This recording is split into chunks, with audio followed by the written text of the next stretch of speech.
başladılar. Bu müharibənin fonunda beynəlxalq mövqelər belə formalaşdı. Türkiyə müharibəni kəskin şəkildə pislədi.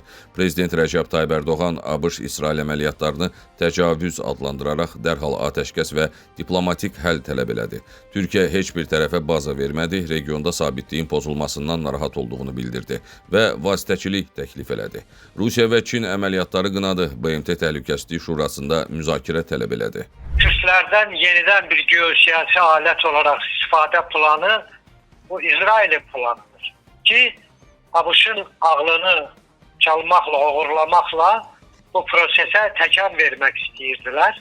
Hatta Kürt terörçülarına esas neft obyektleri de Suriye'de olduğu gibi vəd edilmişti ve bu kontekste büyük kazançlar, bu cümleden Cənubi Azərbaycanın Türkiye ile hemsərhəd olan büyük bir bölməsinin işğalını da vəd etmişdi. Bunun karşısını Türkiye bir mənalı aldı.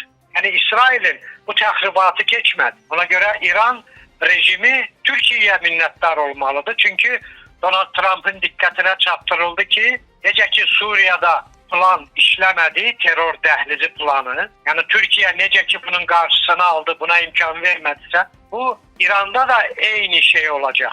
Yani bu cür terör hücumları olduğu təqdirdə Türkiye birbaşa hərbi müdaxilə edəcək. Ona göre de Türkiye'nin bu cür davranışı ABŞ üçün çəkindirici məqam oldu ve Kürt terörçüləri plandan çıxarıldı. Avropa İttifaqı və BMT-nin baş katibi deeskalasiya çağırışı elədi. Hələ 2024-cü ildə başlayan gərginlik 2025-ci ilin iyununda 12 günlük müharibə ilə nəticələndi. O vaxt İsrail və ABŞ İranın nüvə obyektlərinə zərbələr endirmiş, İransa cavab olaraq Fəttah 1 hipersonik raketlərindən istifadə eləmişdi. Həmin vaxt ABŞ prezidenti Donald Trump bildirmişdi ki, zərbələr nəticəsində İranın nüvə sistemi tamamilə məhv edilib və İran yaxın illərdə bir daha nüvə silahına sahib ola bilməyəcək. İranın quru qoşunlarının prosesə hərbi müdaxiləsi etkiləri çoxaldacaq. Digər bir istiqamət İranı kapitulyasiya məcbur etmək üçün Hörmüz boğazı və Fars körfəzi sahillərində olan adaların, İran adalarının işğal olunmasıdır.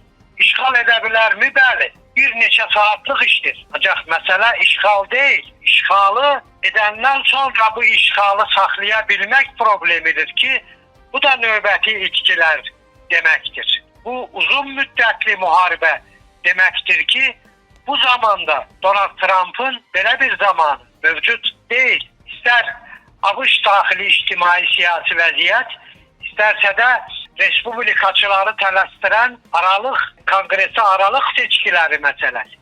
Çünki İrana hərbi müdaxilənin hədəfləri heç bir vəclə yerinə yetirilməyib. Ballistik raketlər, dronlar, onu istehsal edən müəssisələr hələ də varmı? Var.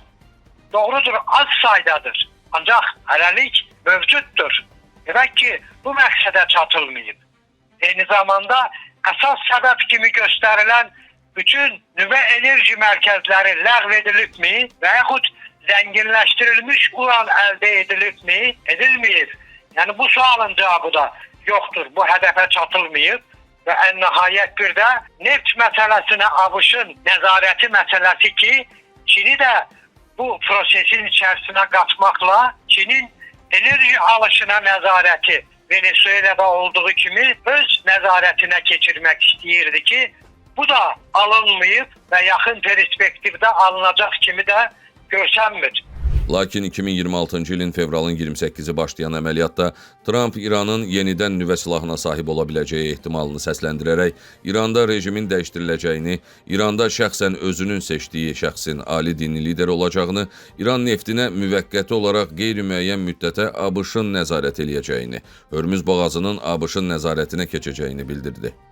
İsrailin 12-ci kanalının yaxın günlərdə yaydığı məlumata görə, əməliyyat planında İraqda 10 minlərlə Kürdün iştirakı ilə Kürd qruplarının formalaşdırılaraq İrana daxil olması planının və geniş miqyaslı quru əməliyyatı planının uğursuzluğa düçar olduğu və buna mane olan qüvvənin Türkiyə Respublikası və Prezident Rəcəb Tayyib Ərdoğan olduğu qeyd olunub. Plana uyğun olaraq Kürd qüvvələri silahlanaraq İrana daxil olmalıydı. İrandakı Kürd qrupları silahlandırılmalı, xalqı üsyana qaldırmalıydılar və İranı daxildə döyüşlər apararaq məğlubiyyətə uğradaraq təslim olmağa məcbur eləməli idilər.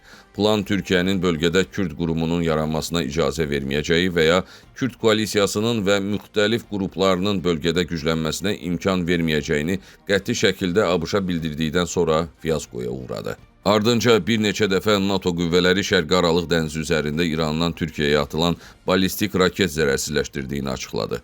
Türkiyə tərəfi İrana rəsmi və sərt xəbərdarlıq elədi, lakin Xarici İşlər Nazirliyinin başçısı Hakan Fidan və Prezident Ərdoğan məsələyə diplomatik kanallarla aydınlıq gətiriləcəyini bildirdi. Martın 5-i Naxçıvan Muxtar Respublikasına İrandan kamikadze dronlarla hücum edildi. Azərbaycan Müdafiə Nazirliyi dronlardan birinin vurulduğunu bildirdi. Dronun biri Naxçıvan hava limanında terminalın həyətinə, digəri isə orta məktəbin yaxınlığına düşdü. Azərbaycan Prezidenti Təhlükəsizlik Şurasının təcili iclasında bu terror hücumunun şərəfsizcəsinə edildiyini və bu ləkənin qarşı tərəfin alnından silinməyəcəyini və rəsmi olaraq bu hücumla bağlı İran tərəfinin izahat verməsini tələb elədi. Həmçinin Prezident Silahlı Qüvvələr Ali Baş Komandanı İlham Əliyev ordunun bütün qoşun növlərinə bir nömrəli səfərbərlik və hazırlıq əmri verdi. İran tərəfi həm Türkiyəyə atılan ballistik raketlərlə bağlı, həm də Naxçıvana edilən dron hücumları ilə bağlı yalnız bir fikir bildirdi. Biz atmamışıq. Gedişatda ABŞ-ın quru əməliyyatı üçün İraqın Nəcəf səhrasına C-130 hərbi nəqliyyat təyyarələri ilə desant çıxarmaq istəyi və İraqdakı İran yönlü qüvvələrlə küçə döyüşlərinə başladığı məlum oldu.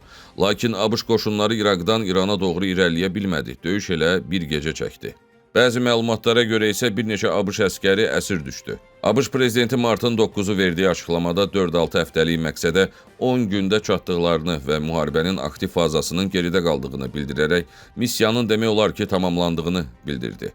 Ardınca hadisələrin gedişatında əməliyyatlarda ABŞ-ın iştirakı azaldı. İranın PUA və raket potensialının məhv edildiyi vurğulandı. Elə həmin gecə İran İsrailə və Körfəz ölkələrinə onlarla ballistik raket atdı və onlardan bir çoxu hipersonik raketlər idi. Müharibə yerini taktiki əməliyyatlara verdi. Hörmüz boğazının açılmasını istəyirlərsə, müharibə dayanmalıdır. Yəni İrana hücum dayanmalıdır. Rusiya iqtisadiyyatı buradan uddu. Udanlardan belə deyək, biri də Rusiyadır. Çünki neft qaz qiymətləri yüksəldi. Rusiyanın zəiflədilmiş rolu gücləndi. Rusiya üzərində təzyiq azaldı. Ən çox belə baxanda Amerikadan sonra bəlkə də Amerikanın yan-yana ən çoxundan Rusiyadır. Aprelin 1-dən başlayaraq ABŞ yenidən İsraillə birgə ağır hava hücumlarına başladı. İranda bir sıra strateji hədəflər və enerji infrastrukturu vuruldu. Müharibənin gedişatı fonunda ABŞ və İsrail rəsmiləri İranın potensialını düzgün hesablamadıqlarını və İranın imkanlarının düzgün dəyərləndirilmədiyini etiraf elədi. Hazırda əməliyyatlar davam eləyir. Mirzə Altay, Əli Məmmədov xüsusi olaraq Medialog üçün.